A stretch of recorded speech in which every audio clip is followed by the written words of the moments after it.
Oferecimento: Pasta Chef. Almoço aos sábados e domingos para entrega. 43 99172 8933, Londrina, Paraná.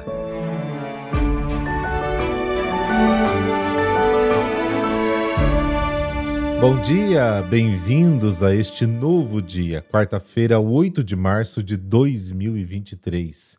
Hoje tem missa votiva do Padre Pio, então envie as suas intenções. Vamos ajudar você a rezar pelas suas necessidades espirituais e temporais. E se precisar de alguma coisa, não se acanhe. É só me chamar lá no Instagram, padre.heriberto. E faltam exatamente uma semana para a nossa live. Será no dia 15 deste mês, às 8 da noite. Eu espero por você. Rezemos juntos.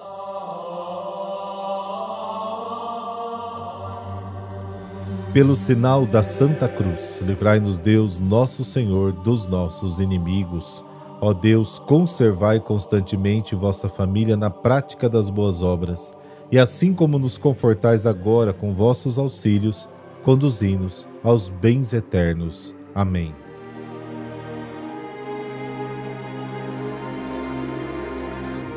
Mateus, capítulo 20, versículos de 17 a 28. O Senhor esteja convosco, Ele está no meio de nós. Proclamação do Evangelho de Jesus Cristo segundo Mateus. Glória a vós, Senhor. Naquele tempo, enquanto Jesus subia para Jerusalém, Ele tomou os 12 discípulos à parte e, durante a caminhada, disse-lhes: Eis que estamos subindo para Jerusalém, e o Filho do Homem será entregue aos sumos sacerdotes e aos mestres da lei. Eles o condenarão à morte e o entregarão aos pagãos para zombarem dele, para flagelá-lo e crucificá-lo. Mas no terceiro dia ressuscitará. A mãe dos filhos de Zebedeu aproximou-se de Jesus com os seus filhos e ajoelhou-se com a intenção de fazer um pedido. Jesus perguntou: O que tu queres? Ela respondeu: Manda que estes meus 2 filhos se sentem no teu reino, um à tua direita e outro à tua esquerda. Jesus então respondeu-lhes: Não sabeis o que estáis pedindo? Por acaso podeis beber o cálice que eu vou beber?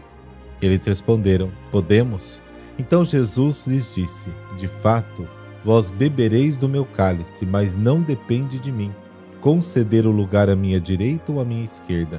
Meu Pai em quem dará esses lugares àqueles para os quais ele os preparou.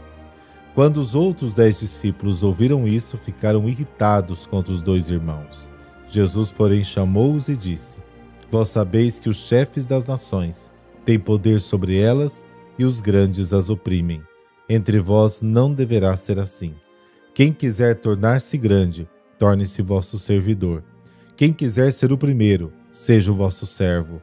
Pois o Filho do Homem não veio para ser servido, mas para servir e dar a sua vida como resgate em favor de muitos. Palavra da salvação. Glória a vós, Senhor.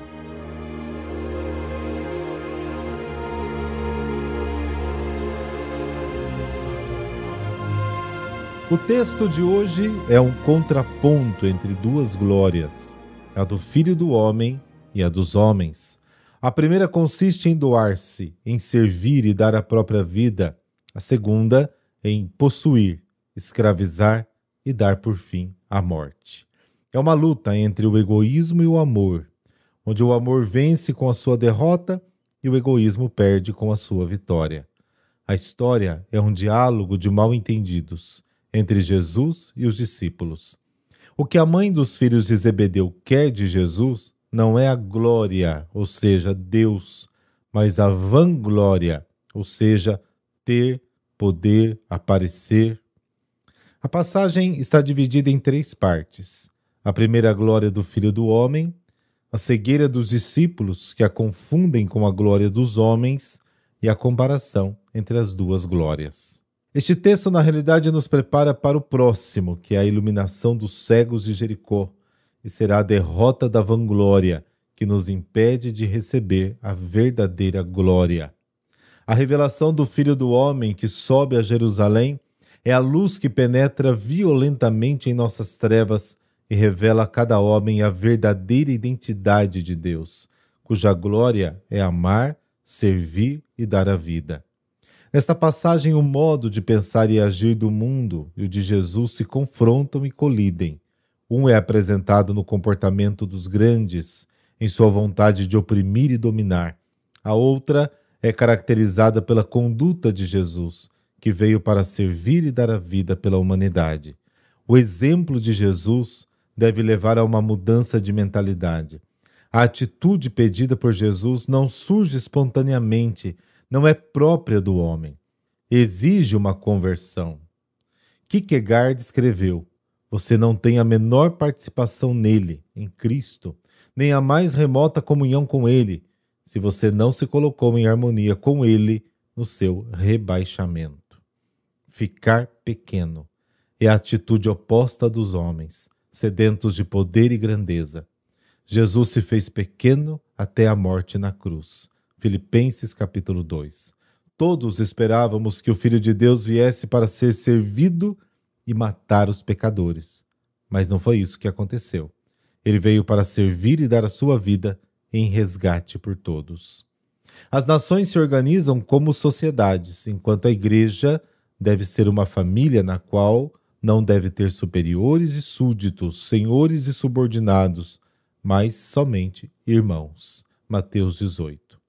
O espírito de supremacia ou hegemonia sobre o próximo não é cristão, mas diabólico. Mateus capítulo 4. Qualquer forma de autoridade na igreja não deve ser um domínio, um senhorio, um poder, mas um serviço. O Senhor diz de forma muito clara e sem equívocos: quem quiser ser o maior entre vós, seja vosso servo. E quem quiser ser o primeiro, seja o servidor de todos. Há uma tal inversão no modo de entender as funções do governo que a comunidade cristã parece ainda não ter tomado plena consciência disso. Serviço é um conceito teológico antes mesmo de ser uma atitude prática. Não se trata principalmente de uma forma humilde de exercer o poder, mas de entendê-lo como humildade. O servo não manda na casa, não tem poder, muito menos de substituir o Senhor, tomar decisões em seu lugar, assumir para si a responsabilidade dos outros. Ele é apenas um criado que coopera no bom andamento da casa, que não é sua, e por isso não deve considerá-la como tal. A igreja pertence a Deus, a Cristo, Mateus 16, que a governa diretamente, Mateus 28, e não por meio de mandatários particulares. Como Deus, Jesus poderia ter exigido, em nossa opinião, um tratamento de cavalheirismo, deixando-se servir. Mas, em vez de fazer valer os seus direitos soberanos, renunciou a eles em favor das multidões, fazendo-se servo delas e dando a vida pelo resgate, isto é, pela libertação da escravidão de qualquer espécie. Ao escolher a condição servil, propunha-se estar mais próximo daqueles que viviam na escravidão e devolver-lhes a consciência de sua dignidade e de sua liberdade. O texto reitera o hino da carta aos Filipenses no capítulo 2. Sendo Deus, se fez servo, cumprindo o seu serviço com a morte na cruz. Embora fosse rico, tornou-se pobre para nos enriquecer. 2 Coríntios capítulo 8. A verdadeira grandeza e autêntica liberdade está na humildade do serviço. Jesus está entre nós como aquele que serve.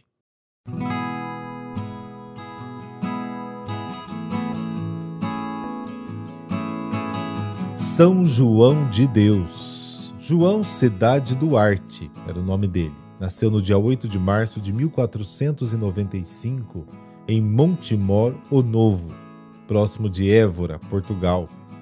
Seu pai era vendedor de frutas e a família modesta.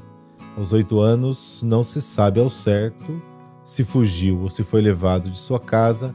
Conta-se que por isso sua mãe morreu de tristeza e saudade pouco tempo depois.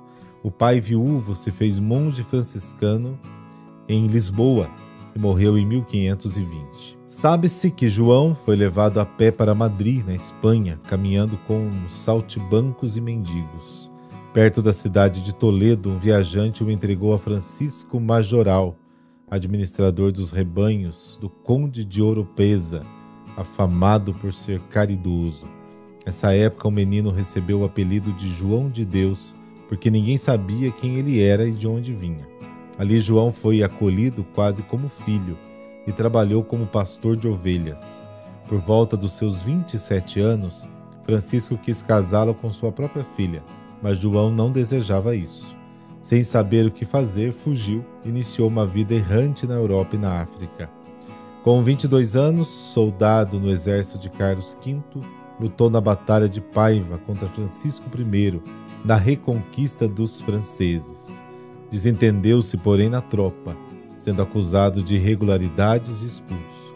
Volta assim a ser pastor em Oropesa, na casa de Francisco, até 1532, quando se alista novamente para combater os turcos em Viena.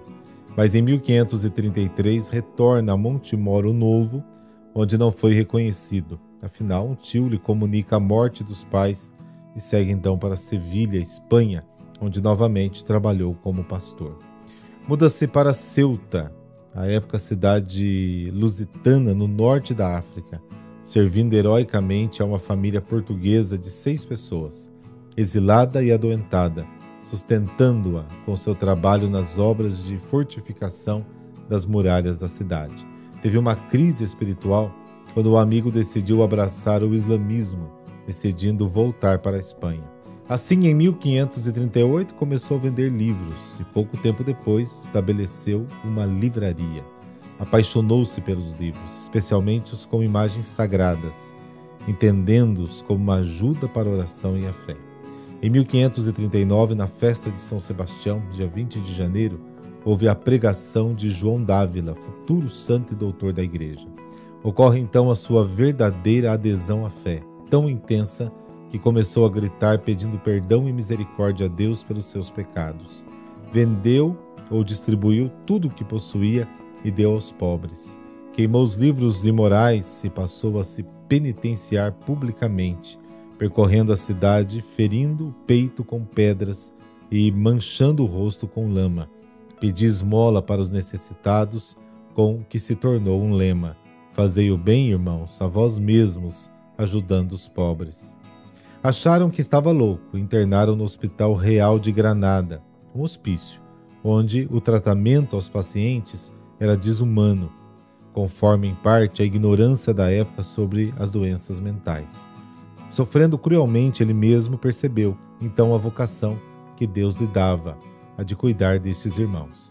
Acolhido, auxiliado e aconselhado por João d'Ávila, saiu do hospício em 1539 e visitou o mosteiro de Nossa Senhora de Guadalupe para aprender o cuidado aos doentes. Voltou a Granada e alugou uma casa, onde atendia com amor e de forma adequada aos pobres e enfermos. A casa hospitalar de João de Deus começou a dar frutos, curando muitos doentes mentais para espanto da sociedade da época. Nascia assim uma ordem religiosa que ele veio a chamar de Ordem dos Irmãos Hospitaleiros. São João de Deus faleceu em Granada no dia 8 de março de 1550, ao completar 55 anos. É padroeiro dos doentes e hospitais, junto com São Camilo, e dos enfermeiros e suas associações católicas. Deus, Pai de bondade, que desejas a cura espiritual para os que praticam a caridade e para os que a recebem, dai-nos a graça de, por intercessão de São João de Deus, e como ele, sermos os vossos braços, no zelo pelo cuidado dos irmãos, no corpo e na alma. Amém. Abençoe-vos o Deus Todo-Poderoso, Pai, Filho e Espírito Santo. Amém. Ótima quarta-feira para você e me mande aí os seus pedidos de oração. Amanhã a gente se encontra.